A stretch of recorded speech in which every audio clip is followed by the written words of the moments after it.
Channel को subscribe करना ना भूलें और हमारे ताज़ा वीडियो सबसे पहले देखने के लिए बेल आइकन को दबाएं।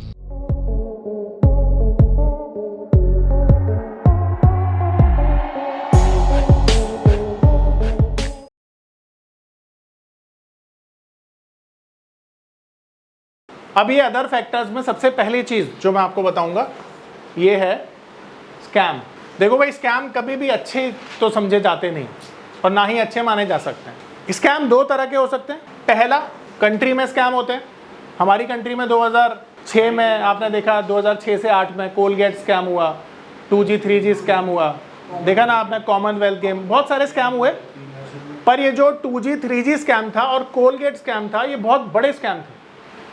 इसमें सरकार के पूरे जो डिपार्टमेंट थे वो इन्वॉल्व थे। जो कॉमनवेल्थ गेम है ये तो बहुत छोटा सा स्कैम था, पर कोलगेट स्कैम तो बहुत बड़ा था। हर्षद मेहता का बहुत बड़ा था। पर हर्षद मेहता वाला ना, देखो यार, क्योंकि हमारे स्टॉक मार्केट का ही बंदा था तो थोड़ा सा ना एक सिंपैथी भी है। वो एक्चुअली में स्कैम नहीं था। हर्षद मेहता में ना मैनिपुलेशन कहोगे तो ज़्यादा अच्छा है, हम मैनिपुलेशन कहते हैं इसको, क्योंकि शेयर के भाव बढ़ाए जा रहे थे जिसे आप मैनिपुलेशन बोलोगे। अब स्कैम का मतलब होता है कि आपने किसी से गमन कर लिया, किसी का नुकसान कर दिया, किसी के पैसे मार लिए चीटिंग के थ्रू। पर यहाँ पे मैनिपुलेशन कर रहा था जिसका फ़ायदा, देखो मैं बोलता हूँ आपने एक शेयर खरीदा, शेयर का प्राइस 100 गुना हो गया, फ़ायदा हुआ ना आपका, किसी ना किसी का फ़ायदा हो रहा है। अब नुकसान किसका हो सकता है शेयर के ऊपर जाने से? शॉर्ट सेलर का हो सकता है यूँ तो, पर अधिकतर लोग तो अगर बाय में बैठे हैं तो सबका फ़ायदा हो रहा है। हर्षद मेहता क्या करता था, पैसों को गलत तरीके से, अब किसी के लिए वो तरीका सही था पर इसके लिए गलत हो गया, तो मेरे को इससे बेचारे से बड़ी सिंपैथी है कि यार तेरा तो लक खराब था, अदरवाइज तो अगर तेरा सिक्का चल जाता तो चीज़ें कुछ दूसरी तरह से होती। तो वो क्या करता था, पैसे का जो हेर फेर करता था ना उधारी लेकर, उससे स्टॉक मार्केट में मैनिपुलेशन करता था, जो कि सेबी ने पकड़ लिया और पकड़ने के बाद फिर ये चीज़ों को सुधारा। उसी को हमने स्कैम का नाम दे दिया, ठीक है। पर मेरी नज़र में स्कैम कम, मैनिपुलेशन ज़्यादा थी, है ना। पर हम यहाँ पर बात कर रहे हैं स्कैम की। तो स्कैम या तो कंट्री में होता है या किसी कंपनी में होता है। अब देखो, कंपनी के स्कैम बहुत सारे हो सकते हैं। सत्यम हो सकता है, यस बैंक हो सकता है, DHFL जा सकता है, सारा हो सकता है। बहुत सारे ऐसे इंडिविजुअल कंपनीज हैं जहाँ पे स्कैम हुआ। अब यहाँ पर दो लर्निंग है आप लोगों के लिए, दो लर्निंग। अगर स्कैम हो रहा है कंट्री में तो पूरे देश की छवि खराब होगी, FIIs DIIs अपना हाथ निकाल लेंगे और बड़ी सेलिंग आएगी जिससे मार्केट क्रैश हो जाएगा। तो ये तो लॉन्ग टर्म में भी बहुत बुरा स्कैम है अगर हुआ तो, क्योंकि कोई भी FII नहीं चाहता कि वो किसी ऐसी कंट्री में जाए जहाँ पे स्कैम होते हैं।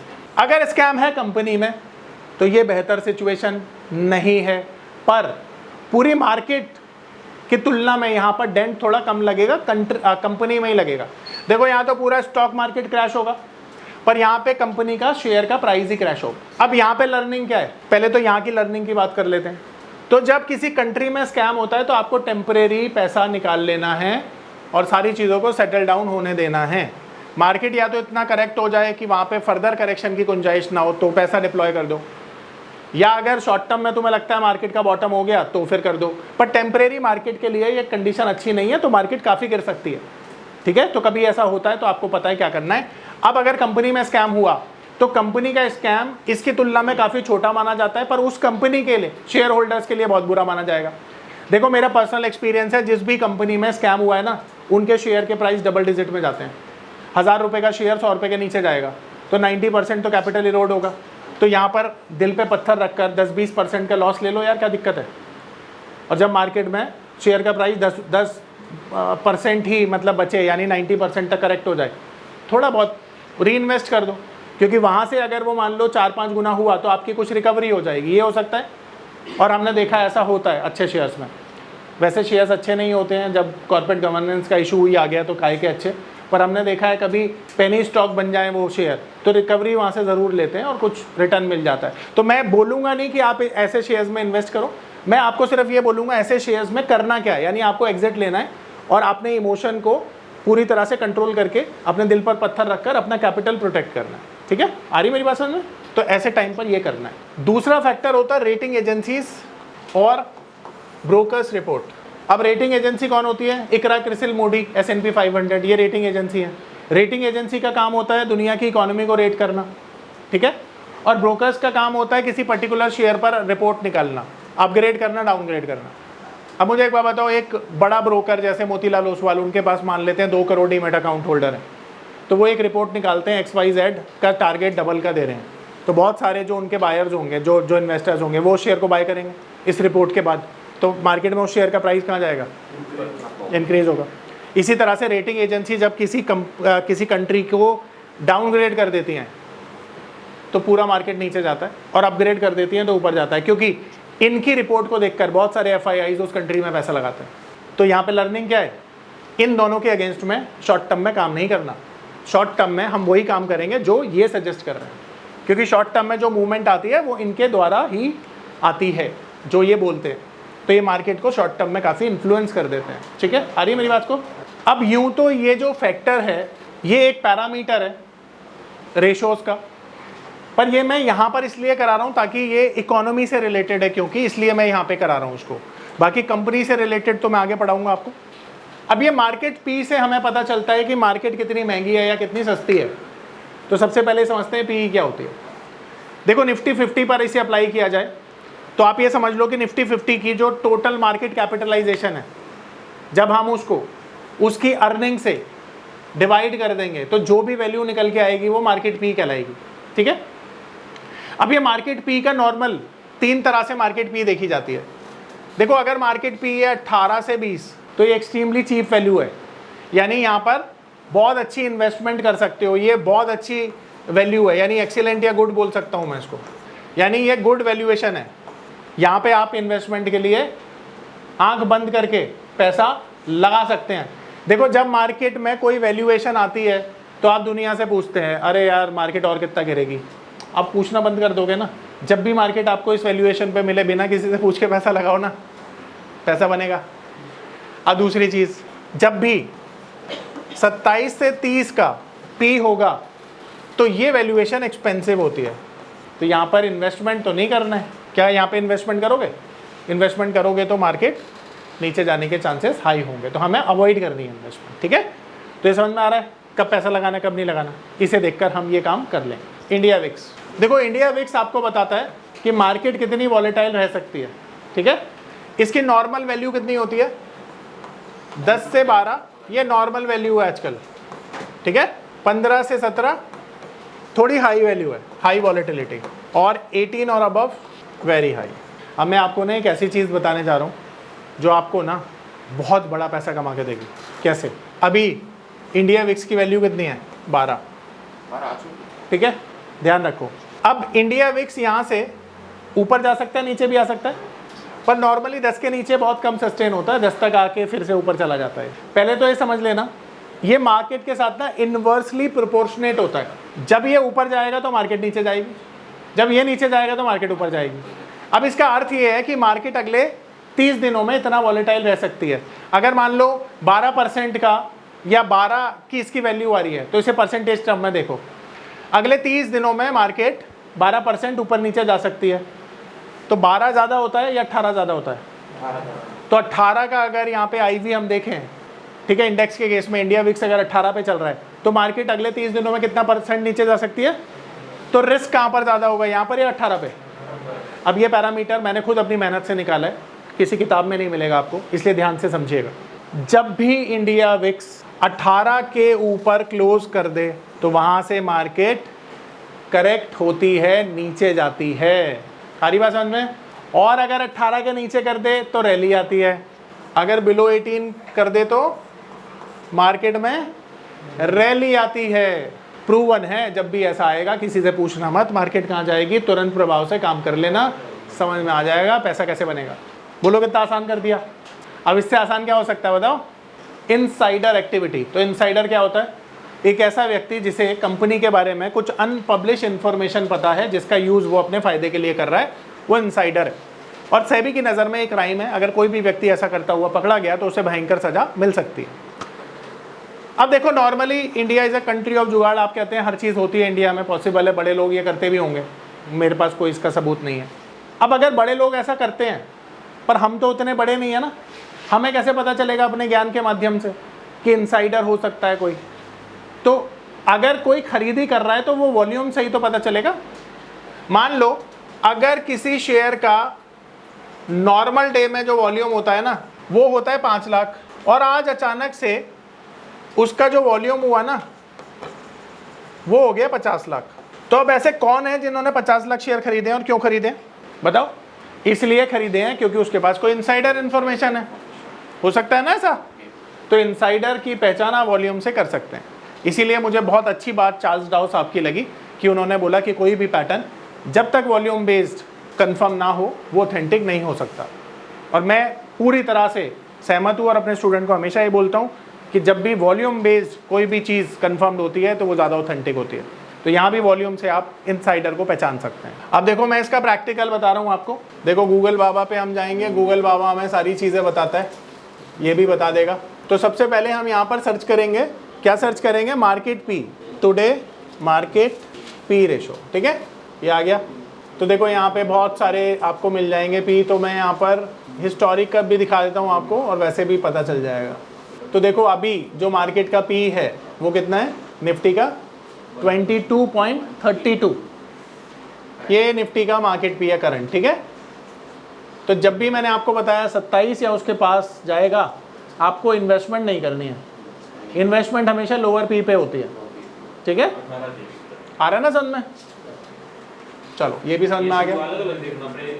रोज देखो ये नॉर्मली जब मार्केट में बड़ी रैली आ जाती है तो तुम्हें ऐसे देखना होता है कि मार्केट कहीं महंगा तो नहीं हो गया। जब मार्केट महंगा होगा तो पी बढ़ जाएगा उसका, ठीक है।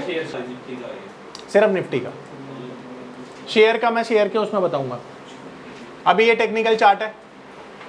अब टेक्निकल चार्ट पे मैं आपको दिखा रहा हूँ कि भाई इंडिया जो विक्स है उसको आपने कैसे देखना है।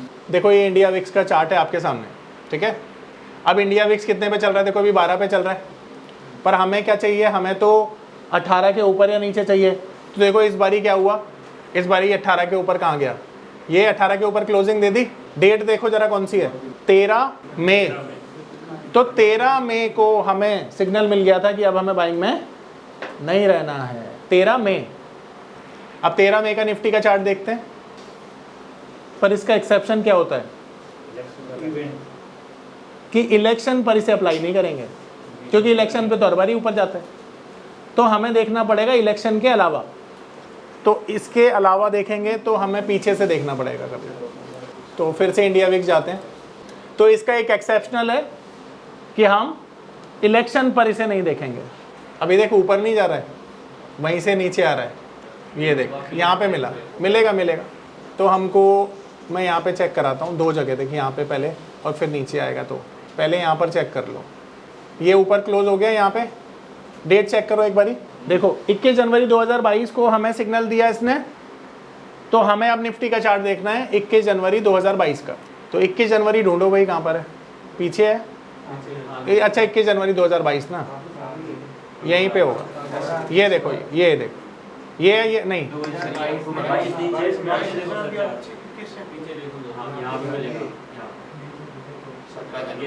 ये मिल गया। ये देखो ये, ठीक है। यहाँ पे देखो ये लेवल देखो जरा निफ्टी का क्या है, 17,800। अच्छा 17,800 के बाद निफ्टी नीचे गई कितना? 15,700। तो कितने का करेक्शन हो गया? कितना पॉइंट्स मिला? 2,000 पॉइंट। तो 2,000 पॉइंट आपने करेक्ट कर दिया उस सिग्नल पे। फिर और देखते हैं, ये पहला सिग्नल था, अभी और देखते हैं। भाई देखिए ट्रेड ना जब मिलेंगे लॉटरी का टिकट जैसे होते हैं। रोज रोज ऐसी चीजें नहीं होंगी, क्योंकि रोज रोज अगर होने लग गई तो फिर इंपॉर्टेंस खत्म हो जाती है ना। दोबारा से देखते हैं। अब ये देख कि नीचे कब बंद हुआ है, तो एक बार ये तेजी भी दिखाता हूं तेरे को। ये डेट नोट करो, है ना। तो 2022 14-15 मान लेते हैं, 14-15 मान लेते हैं, है ना। 14 जुलाई 2022, जून चल रहा है, जुलाई यहाँ पे आ गया, जुलाई ये आ गया, यहाँ पे मान लेते हैं, ये आ गया, देखो ये लेवल क्या है? 16,000। और मार्केट 16,000 से कितना ऊपर गया कुछ दिनों में ही? यहीं पे देख लो 10 दिन बाद 19,300। वो तो 3,000 पॉइंट की रैली हो गई। 18,000 है। अच्छा सॉरी, हाँ 18,000 बिल्कुल ठीक है। चलो 2,000 पॉइंट यहाँ मिल गए। बहुत हैं 2000 पॉइंट, है ना, बहुत है 2000 पॉइंट। तो अब रोज रोज नहीं होगा भाई, देखो जब होगा तब करना है। हाँ? हाँ। तो कहने का मतलब क्या है कि तुम इस लेवल को अच्छे से ध्यान रखो और किसी से ना पूछो ना बताओ कि मार्केट कहाँ जाएगा, सिर्फ अपनी नॉलेज को यूज करो और तुम्हें मार्केट बताएगा कि कहाँ जाएगा। इसकी प्रैक्टिस कर लेना पिछले 10 सालों की या 20 सालों की, तुम्हें ये नजर आएगा परफेक्टली काम करता है। ठीक है। मेरा नाम है अतुल। मैं एक नामी होटल में मैनेजर के तौर पर जॉब करता था। मार्च 2020 में लॉकडाउन के दौरान मेरी जॉब चली गई। उसके बाद मुझे घर चलाने और बच्चों के भविष्य की चिंता होने लगी। फिर मैंने शेयर मार्केट के फील्ड में ऑनलाइन कुछ करने का प्लान किया, लेकिन मुझे शेयर मार्केट का ABCD भी नहीं आता था। फिर मैं एक ऐसे प्लेटफॉर्म को खोजने लगा जो मुझे घर बैठे सही और सरल भाषा में शेयर मार्केट में ट्रेडिंग करना सिखा सके। तभी मुझे मिला NIFM का online education platform www.onlinenifm.com। NIFM के ऑनलाइन एजुकेशन प्लेटफॉर्म पर बहुत से ऐसे कोर्स थे जिनसे मैं अपने स्टॉक मार्केट में इन्वेस्टमेंट और ट्रेडिंग के सपनों को पूरा कर सकता था, जैसे कि stock market trading beginners course, NIFM certified smart investor course, advance level smart investor course, technical analysis course, fundamental analysis course, options trading strategies, research analyst certificate course, diploma in financial market course और ना जाने ऐसे बहुत से course उपलब्ध हैं। फिर मैंने www.onlinenifm.com की साइट पर जाकर NIFM का NIFM certified smart investor course को ऑनलाइन परचेज किया, जिसको सीखने के बाद मैंने जाना कि शेयर मार्केट से पैसा कमाना कितना आसान है। बस आपको एक सही प्लेटफॉर्म की जरूरत है, जो है www.onlinenifm.com।